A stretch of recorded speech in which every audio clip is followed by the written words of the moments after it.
In today's video, we're really excited to share Crista Cloutier is joining us from The Working Artist. She's actually joining us from France this morning, and we reached out to her and we're going to ask her some questions about building an art business. So welcome, Crista. We're so excited to have some time with you.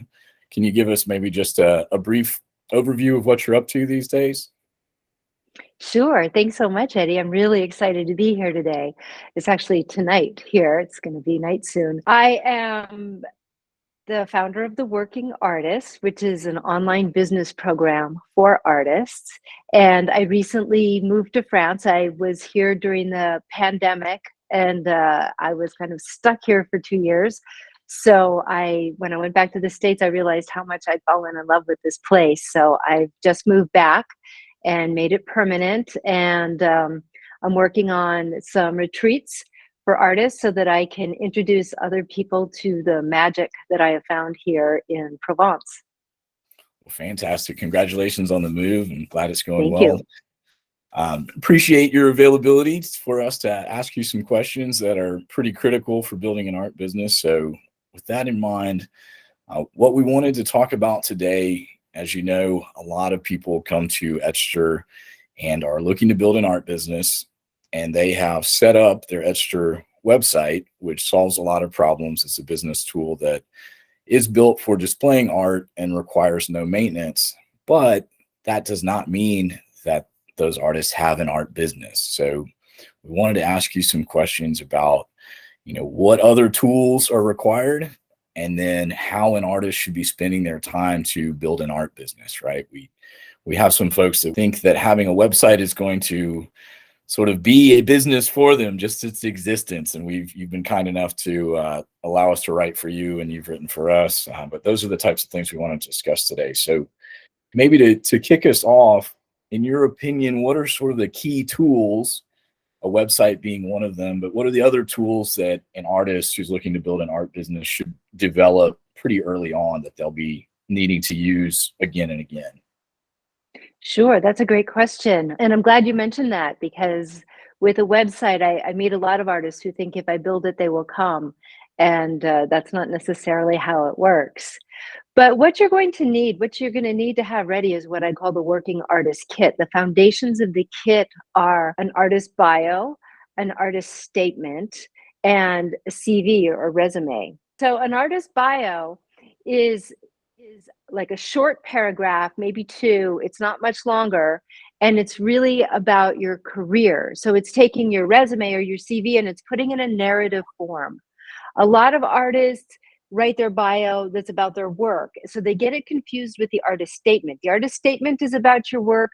Your bio is about your career, where you went to school, who you studied with, places that your work has shown. If you look at your resume and you take all of the highlights from it, that's what you're going to be writing about in your artist bio. And technically, an artist bio is written in third person: he, she, they, them. But to break a rule, I always say artists have to know the rules before they can break them. For an artist bio, I like to break the rule on a website. If you're going to put your bio on your website, which you should, I like to write it first person: I, me, mine. Because your website is more like an entree, kind of into your home, into your living room, into your studio. So I like it to be a little more formal. I find it really odd when artists write on their website as if they're an organization. We welcome you to our website. It sounds a little off-putting, I think. I think it's, I welcome you to my website. This is my story. So that's how the bio on the website would differ than the bio that you have in person for opportunities that might come up. So a bio is part of your working artist kit in case you get invited to show somewhere, in case you get invited to apply for something, or you want to go for a grant or a residency or something like that. They're most likely going to ask for a bio. Or biography. Yeah, bio is short for biography, if I wasn't clear about that. Yeah, and that's a great point. I would agree with you on the ETChster websites. That would be the profile description that our artist profiles show. telling your story from the first person, introducing yourself to somebody in a way that they can remember you, I think that's really important. So fantastic. Appreciate that. And we'll point some URLs to further resources on developing a bio as part of this. Great. So Yeah, yeah, I let's just take. want to say one more thing. That is the most read page on a website. That's where people go. They want to know about you before anything else. It's just the way it is. Those are always the most looked at pages. So it's important to get right. Yeah, absolutely. Any recommendations on word count or number of paragraphs or? Well, not too long. And because it is really about your resume or your CV, it's about your career. You know, you don't want to go off into talking about your work too much. You really want it to be about you. But if you don't have a lot of experience, if you don't have a CV, for example, that you're really proud of yet, you know, you want something to aim toward, certainly. But I think it's important to still write the bio, and you can put other things in there, like where you've gotten your inspiration, courses that you've taken, people that you've studied with, important people that who've looked at your work and maybe said something about your work. Anything at all that you can use to fill it in. I know a lot of artists, if they're asked for a CV and they don't actually have a CV yet, maybe it's a little too soon for them, they'll write a bio instead, and it can just be a paragraph long. It doesn't have to be a big thing. One thing we want to remember, particularly about websites, because we're also talking about websites here, is people on the internet don't read. They don't like to read. So filling your website with lots and lots of words isn't necessarily helpful.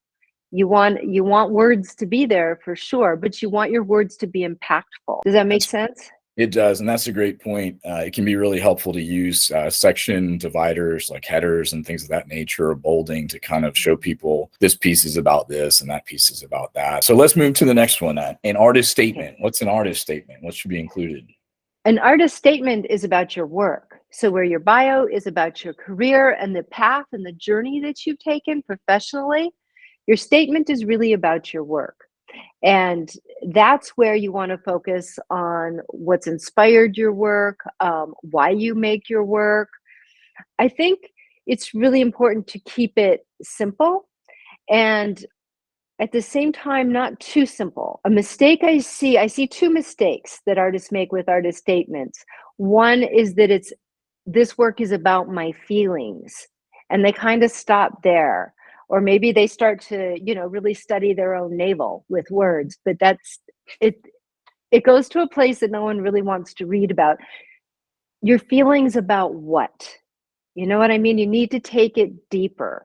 It's not just about your feelings, because we all have feelings, and your feelings aren't particularly interesting unless you connect them to something bigger than just you. The other mistake I see artists make is they go way deep into how they make the work. They go into the technical aspects, which is fascinating for other artists. But if other artists aren't your audience, if that's not who you're speaking to or trying to sell your work to, it usually scares buyers off. They don't know what you're talking about. So really, it comes back to ideas. What is the work about? A lot of artists get really scared by the artist statement. They say the work should speak for itself, which is a defense mechanism. And I understand where that impulse comes from, but the truth is our work doesn't speak for itself. It doesn't. We're talking to people who probably, if they're an art buyer and they're not an artist, they don't have the visual vocabulary that you have. They don't have the references that you have. They don't have the education or the background you have. So you want to use your artist statement to educate them as to how to look at your work. That's what you're doing with your artist statement. It's an invitation in to your work.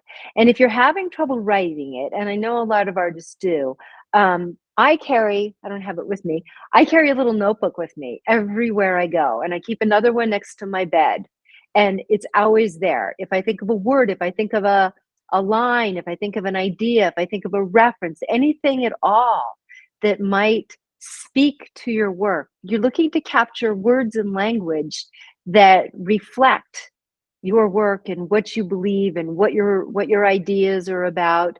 You can keep a notebook in your studio, so while you're working, you can capture your ideas and, it can just be fragments of things. You don't have to write a whole essay, just keep capturing things.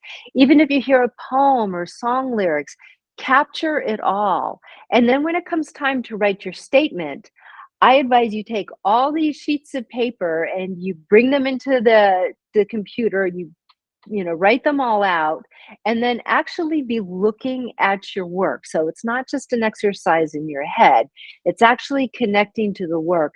And you start to craft all the words and the ideas you put together. You might not use all of it, you might, but it gives you a really great foundation to start working from, so you don't have that paralysis of the blank page. Do you know what I mean? Yeah, fantastic. No, that's a great way to start to get some ideas and have some jump off points. What about the connectivity between one piece and another? To what degree do you think artists should be trying to speak to how, a particular piece is part of a broader series or their career and that sort of thing?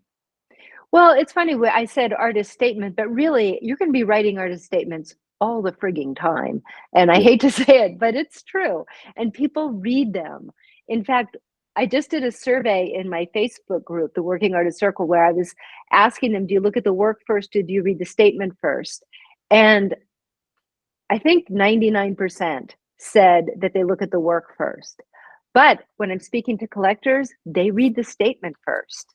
Curators often read the statement first. So it's important to get the statements right. And your statement is, it's about a body of work. It can be about a body of work, and it can reference a series that you're doing, or maybe you decided to do a series of prints, or you decided to start drawing, and that's a whole body of work. You might also have a statement for each individual work, which is also smart. And you might also have a statement for your entire oeuvre, everything you've done that ties it all together, that talks about that. So, I mean, on your website, because you were talking about websites, you would probably want something that ties it all together. But also for every body of work that you're showing, if you're showing multiple bodies of work, you might also want another statement. Don't go on too long, because remember, people on the internet don't read. Um, and then again, for individual pieces, it doesn't hurt to write a little something about each one, about your inspiration or your ideas, or, you can even write a poem. It doesn't matter. Just something that invites the viewer in and gives them a place to land when they're looking at the work. Fantastic. Yeah. And for our users, that would be the etching descriptions and the fields on each of the records. And those Great. descriptions, of course, travel with those pieces when they're sold or gifted or loaned as well. So it's nice to have that available. So let's switch to the last sort of tool that an artist needs to have available, which would be a CV, curriculum vitae, or resume. What's critical in that regard? What's critical in that regard is that you keep good records. And you don't start editing yourself and decide this isn't important or this wasn't important enough. If your work has been on a wall or, anywhere basically where eyes have been on it, write it down on your resume. Don't start second guessing yourself, because you just don't know. You don't know about the future and who's going to look at that resume. And maybe someone was at that space at the same time and they saw that work. Maybe someone else was in the same show. Maybe they know the curator or the space. Maybe someone's going to do a catalog resume of your work one day. And, you want to show every single place that you've ever shown. So don't start editing yourself, and don't. A lot of people say that they're editing themselves, but a lot of artists are really being lazy because they don't want to do the work of writing that line down. But it's not that much work. It is a lot of work to put a CV together if you've not already started it. It can be a ton of work, but it is well worth it. It is a really important foundation to have, your CV. And you want every single thing you've done professionally to be in that CV. And again, this is what you're going to use. It's like the outline for your bio. So you'll just take out the highlights from that in your bio and write a 1-paragraph, 2-paragraph story about your career. But you really want to capture everything for your CV. Now, a lot of artists like to put their CV on their website, and I'm not sure that's always appropriate, because It's more of a professional tool. It's something that gallerists or curators would, maybe interior designers would be looking at your CV. By and large, the people who find your stuff on the internet, if you're going to sell your work online to collectors, that might be a little more information than they need. It might be difficult for them to read. So I usually just advise a bio on the website, unless you are looking for gallery representation. Then having a CV there might be appropriate. So maybe having a CV there, but not heavily emphasized for folks that are looking at direction. Yeah. So perfect. So we talked about, I think, 4 sort of essential tools that an artist will use over and over again. The website itself, a bio, which goes in the website and can also be used in other scenarios, artist statement, global, perhaps series, smaller statements by piece, and last, a resume or CV. So for beginning artists that don't have those tools, probably makes sense to try to allocate some time each week to developing those and have those, put together over time. Seeking feedback on those is fantastic as well. For the websites themselves, ETChster editors will be happy to take a look and make recommendations there. So that's sort of the developing the tools that you'll need over and over piece. Now let's switch gears a little bit and talk about building the business. You have those tools. You are an artist and you are producing art as a substantial portion of your calendar. What are some recommendations for artists to spend some time on, to put some blocks in their calendars to build their business? Assuming they have those things, what should they be doing on an ongoing basis to build exposure, meet new people, and those sorts of things? That's a great question. And having a website, of course, is number one. I meet a lot of artists, particularly at universities, who say, I have an Instagram page, I don't need a website. And that's false. You really do need a website. With Instagram, you don't own that space. You don't control when someone gets to see your posts. There's many, many problems with just using social media as a website. So having a website is super important. It's your portfolio. It's your calling card. And it doesn't mean you can't use social media, but really ground yourself in having the website. And then you want to think about driving traffic to your website and building your audience that way. So who are the people that are going to your website? That's an important question to ask yourself, because that's the next part of building your business, is building an audience. So who's coming to your website? How are they finding you? What do you want them to know when they get there about you? I think I'm going off topic a little bit, but I think it's really important to talk about websites for a second, because your website is not a museum to you. You don't have to show everything you've ever done in your entire life. You don't have to show everything that's ever sold. Think of it as a portfolio. So it goes back to who's coming to your website. Who are they? What do you want them to do when they get to your website? What do you want them to see? What's the journey you want to take them on? What do you want to happen? Are you trying to sell from your website? Are you trying to drive galleries there so that you can get representation?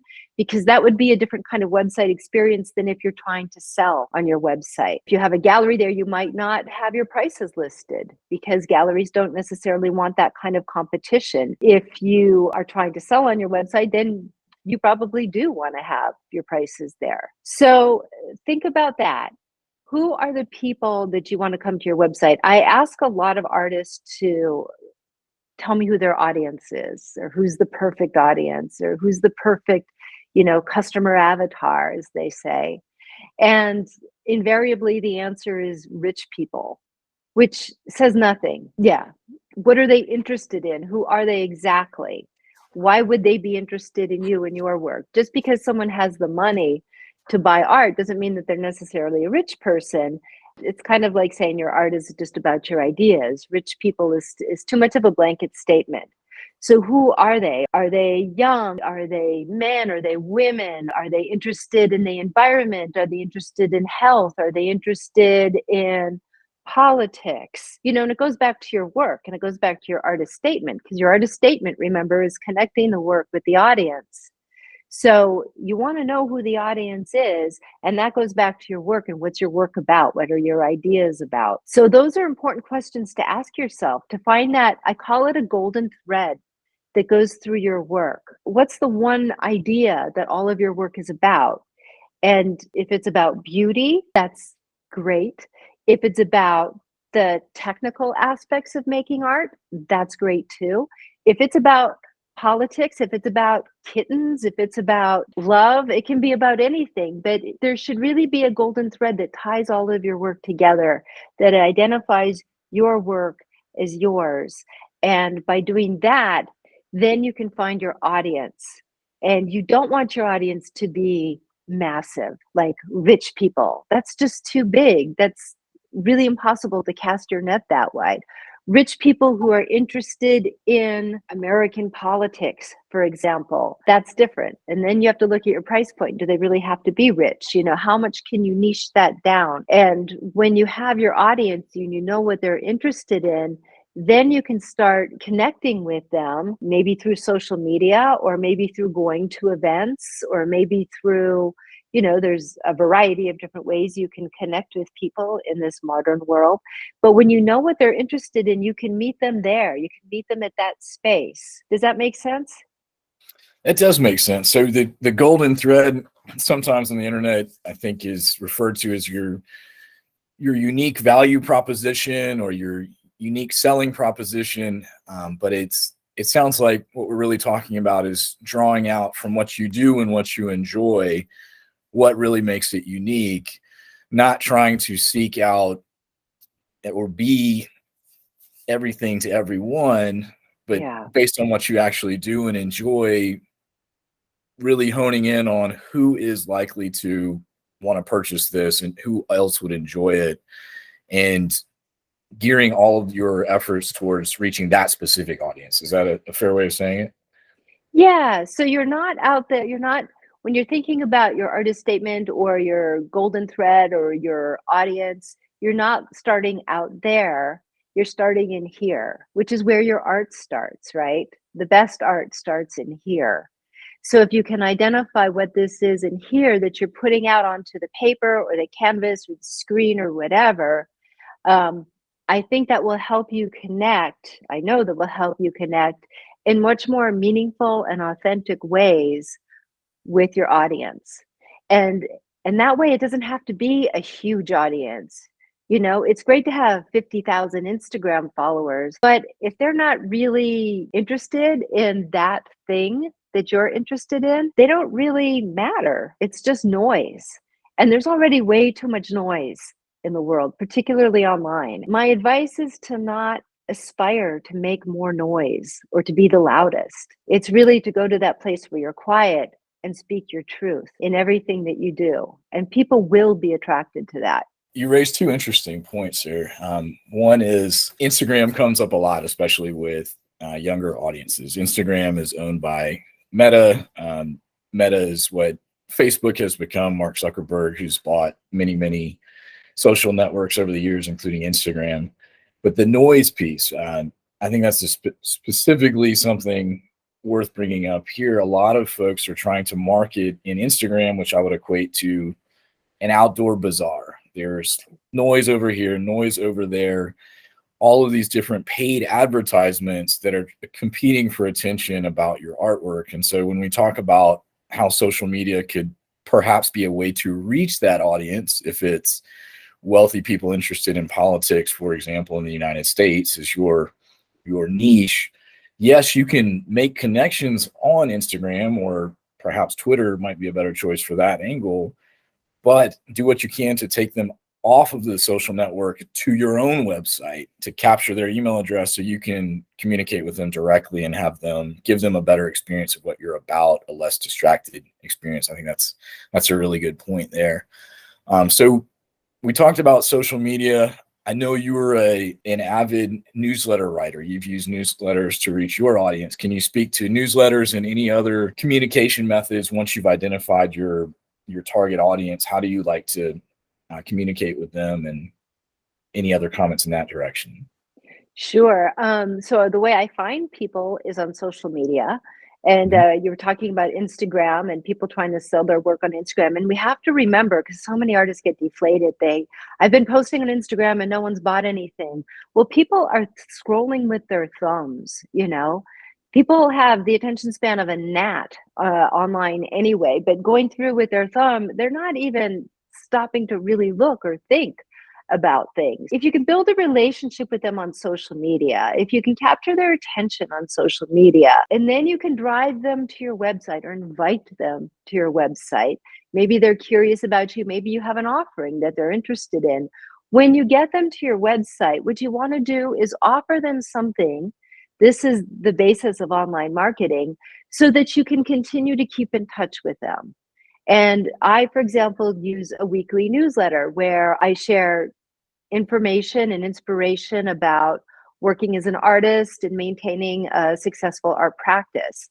So think about what your golden thread is, and think about what you can share with your audience that they would enjoy, that speaks to that golden thread. Whatever your golden thread is, think of something that would connect your audience with that. Okay, so let's say it's the environment, and you go on nature walks, you know, every month, and you can share with your audience like different nature walks or different items in the news about what's happening to the environment, and then tie it back to your work. Just something so you are keeping the interest and keeping a conversation going with people who are sharing the same interest that you have in your work, is basically what I'm trying to say. So you're not asking people, join my newsletter and, you know, hear about when I'm doing something new. Unless someone already is really invested in you, I'm not sure that's enough of a draw to make people sign up for your newsletter, because all of us are suffering from the problem of inboxes that are way too full. So what I'm trying to say is to give them something of value, something that speaks to them. What can you offer them? Whether it's an ebook, whether it's a video, whether it's a weekly, bi-weekly, monthly newsletter where you're sharing information about what, or sharing inspiration about what. You know, you have to fill in that blank, but it's got to come from a place of generosity. Now, at the same time, when you're putting this out there, you want to make sure that it's very clear, it's not rambling, it's not way too long. Remember, we all have short attention spans, especially on the computer. So you want to keep it succinct, and you also want to be sure to be consistent. So if you're going to put it out once a month, you put it out once a month. If you're going to put it out once every week, you put it out once every week. Consistency is really important, and so is having a call to action. Identify at least one thing in that email or that missive that you want them to do, whether it's buying a piece of work, whether it's following you on social media, whether it's, you know, going back to your website and looking at something new that you posted, whether it's watching a video. Ask them to do one thing, and usually not more than one thing, in every email that you send. That's perfect. So couple sort of marketing tactics there. The first would be an email in that scenario where you're not asking them to buy immediately. You're offering value, right? So I think for artists in the ETChster community and elsewhere, a lot of the interest in their story is about their unique perspective, right? So if you're sharing your perspective as an artist, that's probably in and of itself interesting, right? So commenting on politics, nature, environmentalism, whatever themes you might be interested in, that's a great way to do that. That also falls into a broader category called top of mind, right? So staying top of mind. Just because someone comes to your website the first time, that doesn't mean that they're in a mindset to buy something immediately.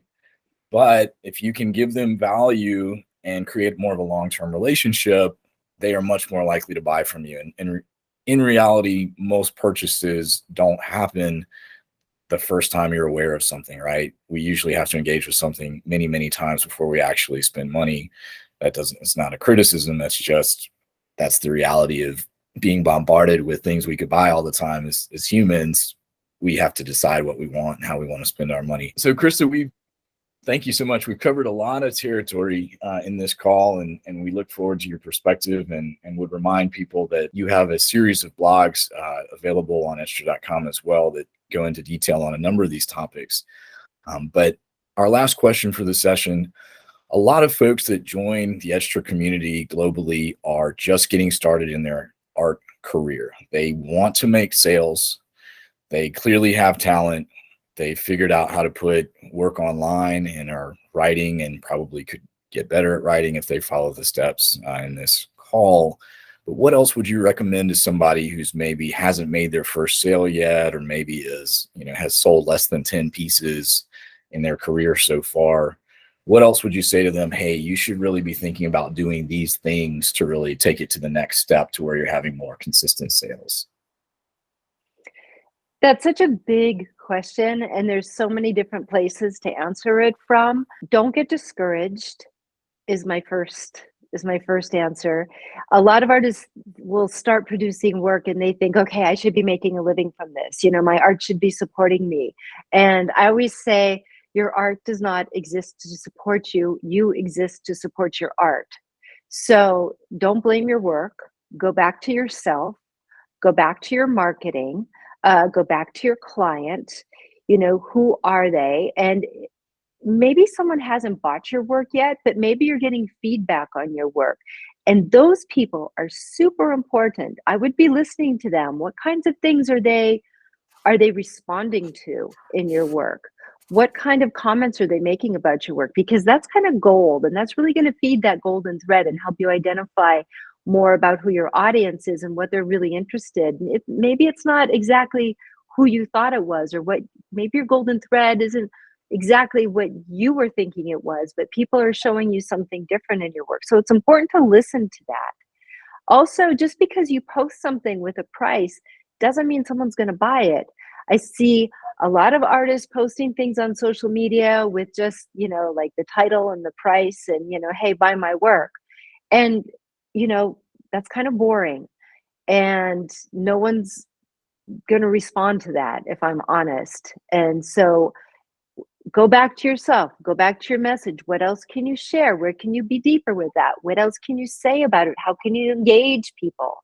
How can you invite them to look deeper into your work, and then invite them to your website and build a relationship with them? It's like asking someone to marry you on the first date. Here's a picture of me. Will you marry me? That's not how it works. It really takes a lot more finessing. It takes a lot more relationship building. And then when you do build that relationship, you need to find the moment to make the ask. Whether it's in your newsletter, and that's that call to action.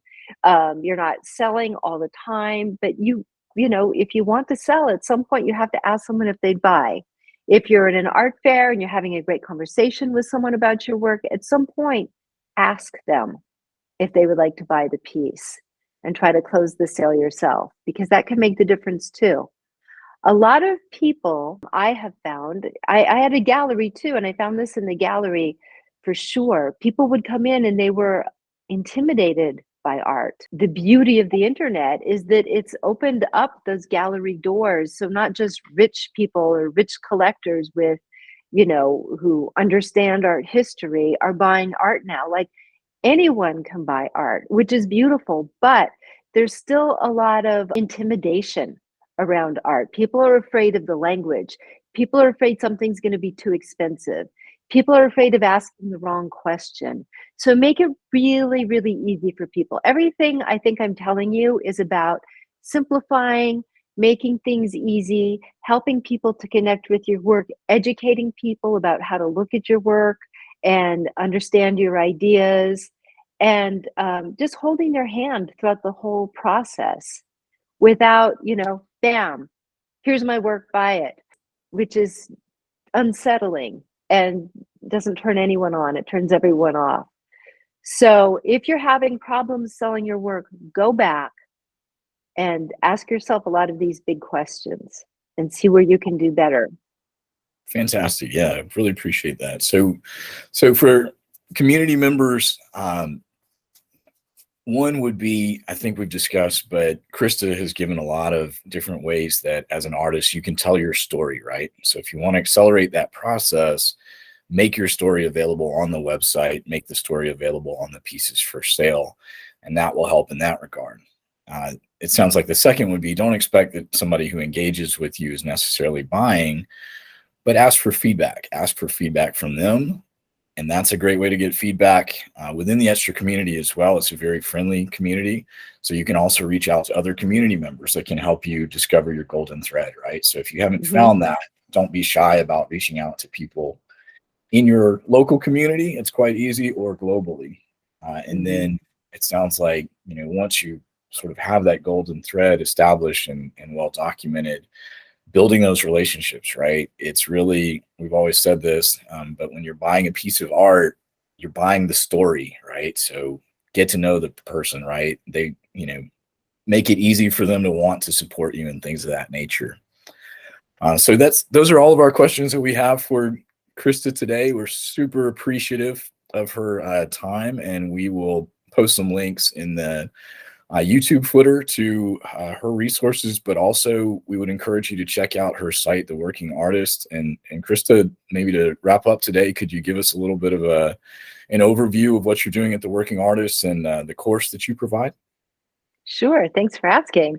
At theworkingartist.com, I have an online course for artists. It doesn't matter where you are in your career, wherever you are, I am here to support you and help you take it to the next level. It is a series of videos, and I also offer monthly coaching calls, and those calls continue even after you finish the course. So I continue to be there as a resource for you, and we have a really beautiful global community, artists from over 80 countries who are supporting one another, and yeah, it's a lot of fun at The Working Artist. And now we're expanding into small coaching groups and vision quests and retreats here in France. And I'm really looking forward to new ways of working with artists. Fantastic. Well, check out everything Crista has. We'll post those links. And thank you so much for your time today, Crista. And we look forward Thank to you, Eddie. speaking with you again here shortly.